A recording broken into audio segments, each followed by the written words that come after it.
Hello and welcome to Sophie & Co. I'm Sophie Shepard-Natze. Paul Hellyer served as the Canadian Minister of Defense in the 1960s, shaping the country's armed forces for years to come. It was only in his retirement that he says he made a life-changing discovery. He became the first cabinet-level politician from a G8 country to publicly state that there is extraterrestrial life present on Earth. Is this an elaborate fantasy? Are aliens science fiction? Or is there something to claims of their existence? Extraterrestrial life. For ages, humanity has wondered, is there anything else in the cold darkness of space? Skeptics say there is no proof, but there have always been those who dared to dream. And some even claim to have seen things with their own eyes. Do aliens exist? Are they already here? Do they pose a threat or a chance for salvation? Honorable Paul Hellyer, former Minister of Defense of Canada, and he believes that life forms from space exist and are present on Earth. It's great to have you with us on our show. Why do you say that UFOs are as real as the airplanes flying over our heads? Well, because I know that they are. They've been, as a matter of fact, they've been visiting our planet for thousands of years. And one of the cases that would interest you most, if you give me 2 or 3 minutes to answer, is during the Cold War, 1961, there were about 50 UFOs in formation flying south from Russia to across Europe. And the Supreme Allied Commander was very concerned and about ready to press the panic button when they turned around and went back over the North Pole. So they decided to do an investigation, and they investigated for 3 years, and they decided that with absolute certainty that 4 different species at least, had been visiting this planet for thousands of years.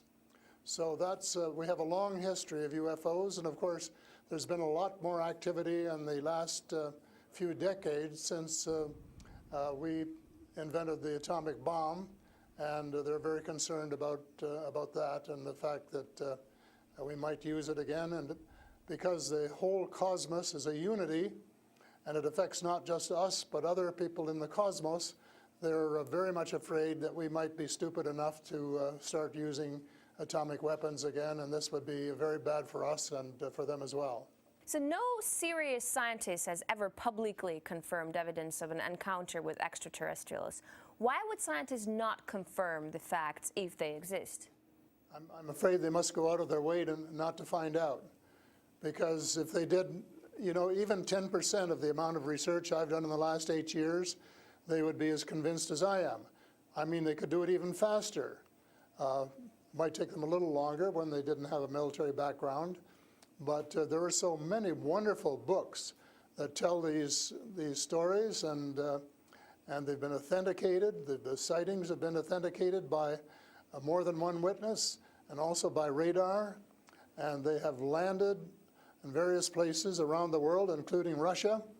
There's a famous case there. I can't remember the name of the place, but it was widely reported at the time. A man wrote a book about it, and then the French bought the book rights so that it wouldn't be circulated around. There's just so much evidence. If anybody will take the time off to do a little bit of research and study.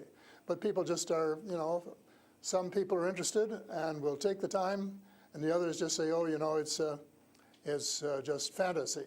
Mm-hmm. But since I've been public on this subject, I get, probably 3 or 4 emails a week from all over the world from people who have actually witnessed sightings. And some of them who have actually been on the ships, and some of them who have actually been transported to another planet. And so this information is not, you know, it is top secret in a way that the governments aren't talking about it. But if you listen to the whistleblowers and the people who have worked in the industry and who know what is going on, there is just a lot of information out there and it doesn't take very long to get your hands on it. But see, the problem is that some people who report UFO sightings and alien abductions have been shown to make things up to make things up to be famous, to make money, or just for a prank. How do we tell fiction from a fact? Well, you have to spend a lot of time trying to find, we used to say, separating the wheat from the chaff, and it takes a lot of effort. When I was minister, I got sighting reports, and when we checked them out, about 80%, about 8 out of 10, were not real. There were sights of Venus or plasma or, you know, a dozen other things. But there were 15 or 20% for which there was no explanation, and they were the genuine unidentified flying objects. These things go way back. One of the conferences I went to was in Las Vegas, was promoted by a chap who had written a book about crashes. And there were dozens and dozens and dozens of them, and many of them very, very well authenticated, so that it would be impossible to read all of that evidence and not to come to the conclusion that these vehicles were real. Have you ever had your own encounter with aliens? Not an encounter with aliens, no. I have seen a UFO about 120 miles north of Toronto over Lake Muskoka, where I have a cottage. And 2 years ago, last Canadian Thanksgiving, which is October, my wife decided she wanted to go out and look at the stars. So I'm not much of a night man, but I put on my cap and went out with her. And she looked into the eastern sky and said, "There's a star."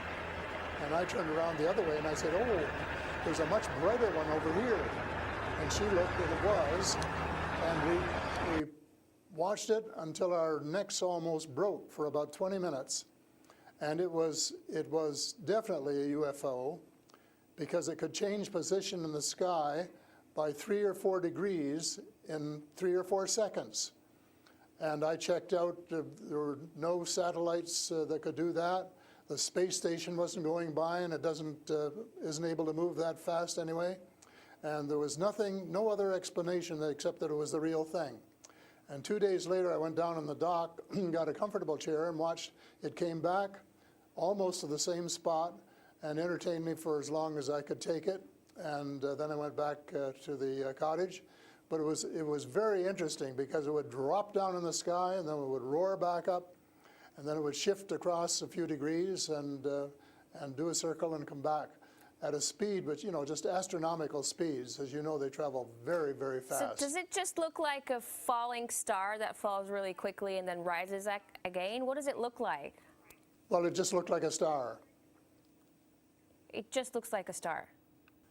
Right. And I don't know if you're a person who's ever read the Bible or not, but I think the Star of Bethlehem is one of God's flying saucers. Mm-hmm. But you also tell me that people write you emails, 3 to 5 emails a week, and they've actually been abducted, or they have encounters with the aliens.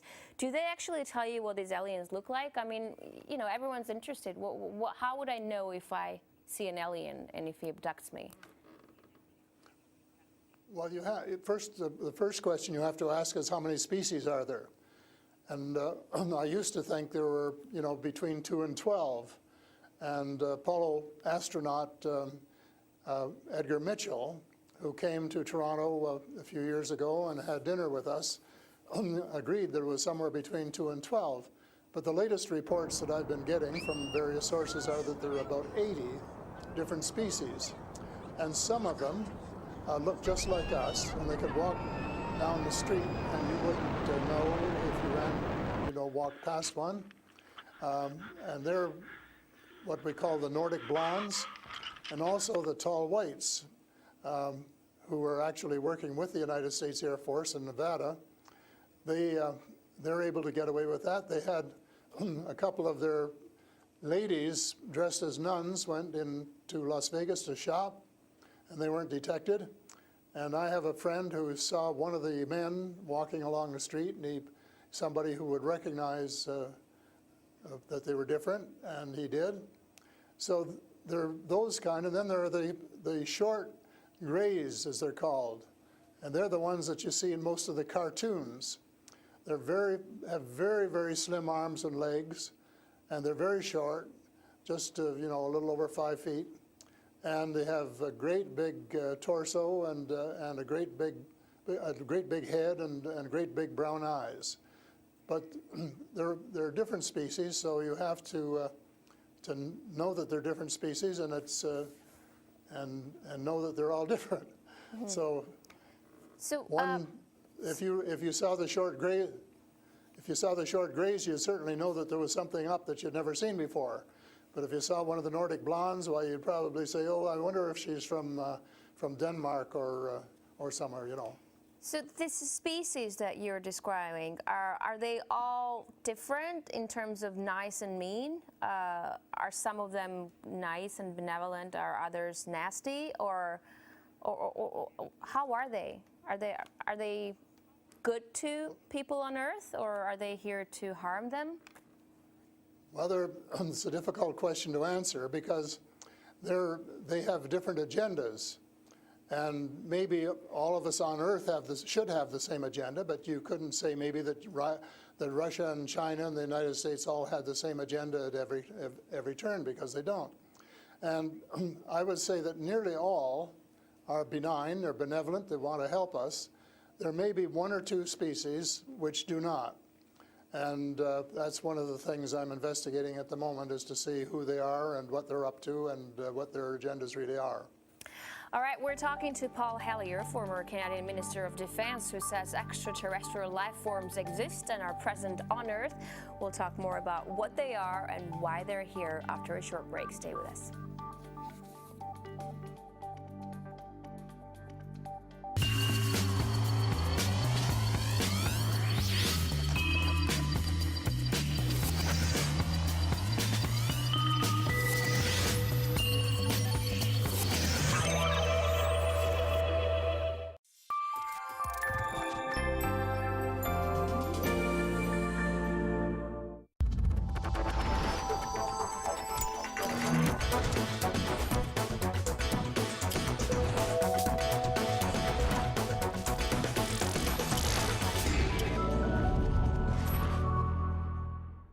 On their way to Antarctica, the crew of the academic Fyodorov face many challenges.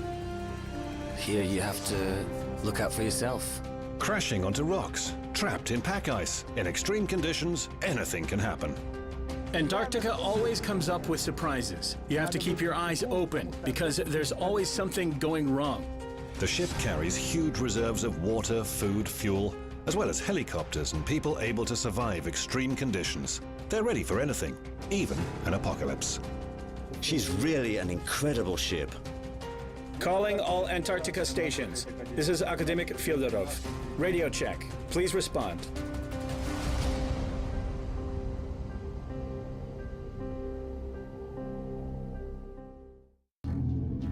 Unexplored Antarctica. What is it in this icy expanse that attracts the people who come here? Now I only go to the dacha and Antarctica. A new generation of polar explorers is coming. We have a new group of specialists here now. All of them are young. How are they going to get along with each other? I don't know. Who are they? I used to be a bureaucrat. Seriously. What adventures await in this mysterious land? Where do they live? What do they eat? And what are they actually doing in Antarctica?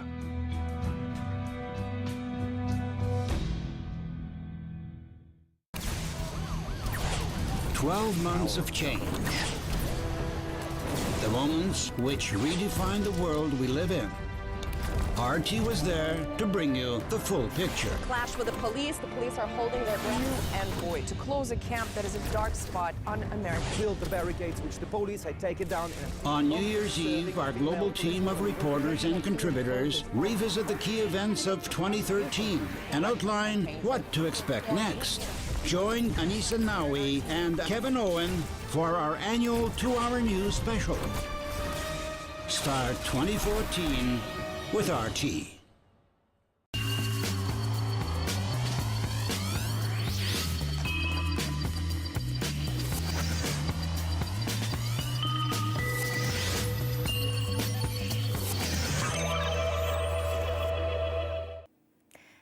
with Paul Hellyer, former Canadian Minister of Defense, to talk about extraterrestrial life forms. Great to have you back. So these extraterrestrial creatures, where did they come from and how did they get here to Earth? They come from various places. For a long while, I only knew about ones who came from different star systems. The Pleiades and Reta Reticula and several other star systems, but in the last few months I have met people who have made me aware of that there are some in our star system, and that there are actually extraterrestrials who live on a planet called Andromeda, which is one of the moons of Saturn, and that there are others on Venus and some on Mars, and that they may be interacting between themselves. I suspect that they are, because there is what is called a federation of these people, and they have rules. For example, one of the rules is that they don't interfere in our affairs unless they're invited to. And that's one of the reasons probably that we haven't seen more of them until very recently. And so but what do you mean? There are a lot of people who want to interact with them. There are a lot of people who actually want to see them and know who they are. What, they need a special invitation to interact with us? What does it mean? They don't want to interfere into our affairs. Well, they don't want to tell us how to run our affairs. They have accepted the fact this is our planet and that we have the right to run it. But they're very, very concerned. They don't think we're good stewards of our planet. We're not. We're clear-cutting our forests, and we're polluting our rivers and our lakes, and we're dumping sewage in the oceans, and we're doing all sorts of things which are not what good stewards of their homes should be doing. And they don't like that, and they've made it very clear. And as a matter of fact, they have given us a warning. How? And this has come from more than one source. How have they made it clear? What have they done? They have talked to people. One of the chaps I talked to about a month ago was interacting with them in 1974, he and his brother in Peru, and they were taken to Andromeda, teleported, and they were told what the people there think, and that we're really wrecking our planet, and in fact that something dreadful is going to happen to it if we don't smarten up and change our ways.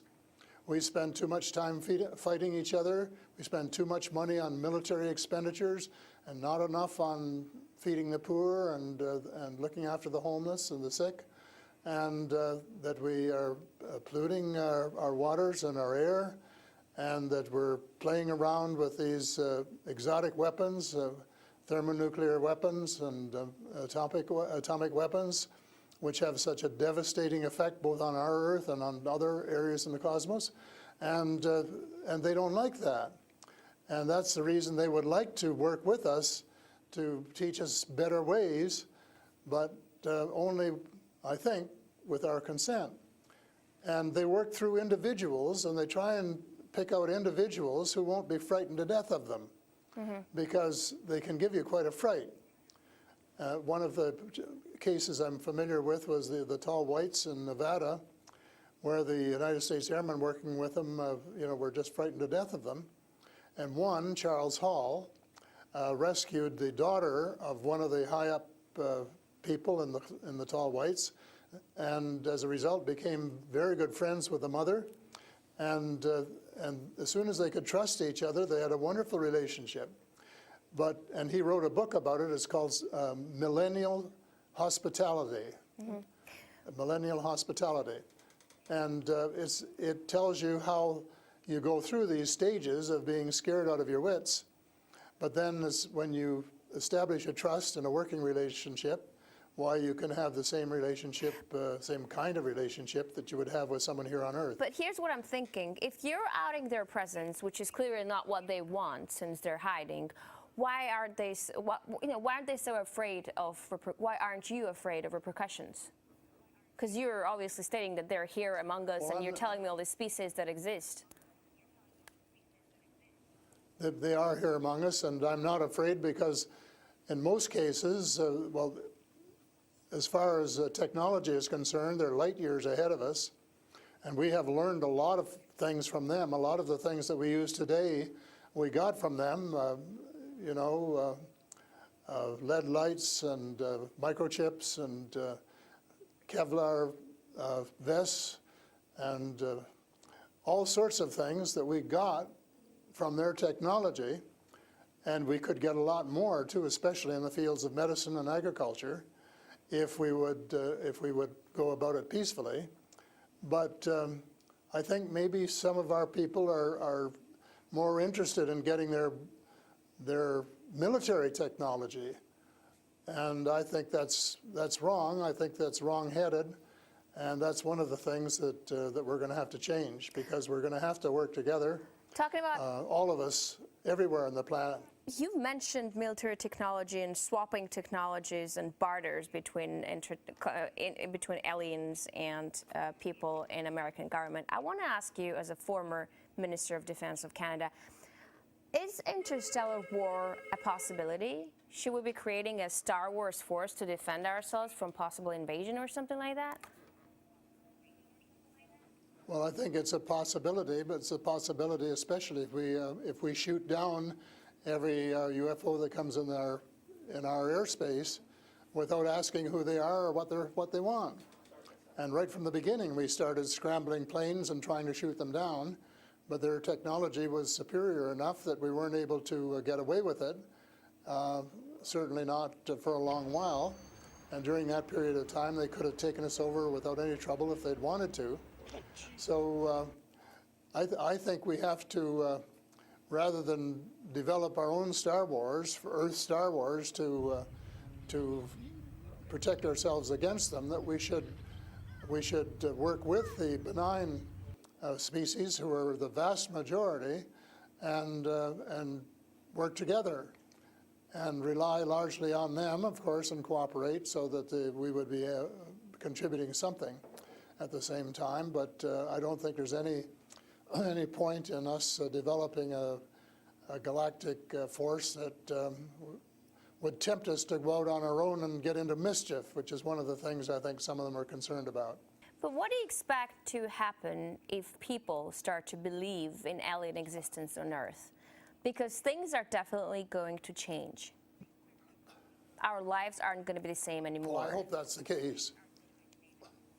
I hope that's the case, and I'm all for full disclosure, and I'm going to push very hard for full disclosure in the book I'm writing, and to give some reasons for it, things that we really have to know and have a right to know, and that our future as a species, and here I mean, you know, all of the species in the world, are potentially at risk if we don't figure out what's going on and work together to try and make life more amenable for all of us. But to work with our neighbors from other planets as well.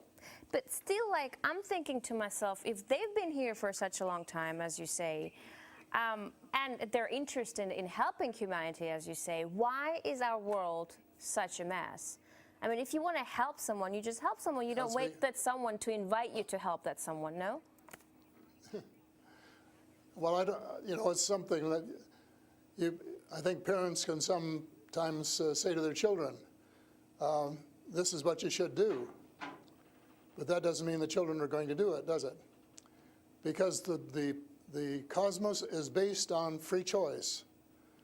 And we're given the option of making mistakes, of making wrong choices.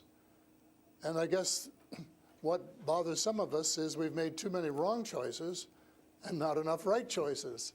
So we're going to have to start switching our priorities and stop spending so much time and effort and weapons to kill each other or to dominate each other, and spending a lot more time on how to help each other to have a better life and a more just society, and a life which is healthier, and where the health care is better, and where the food distribution is better, and where the air is cleaner and the water is cleaner, and all of those things that are waiting to be done if we just get together and row, as we say, rowboat, row in the right direction, the same direction. And it's possible, but it's a tall order, and so far we haven't done it. My thesis will be that we have to do it, and we have to start doing it right away. Thank you so much for this interesting interview and insight on extraterrestrial life. That was Paul Hellyer, former Canadian Minister of Defense, who says aliens exist and live among us on Earth. That's all the time we have for today. I will see you in the next edition of Sophie & Co.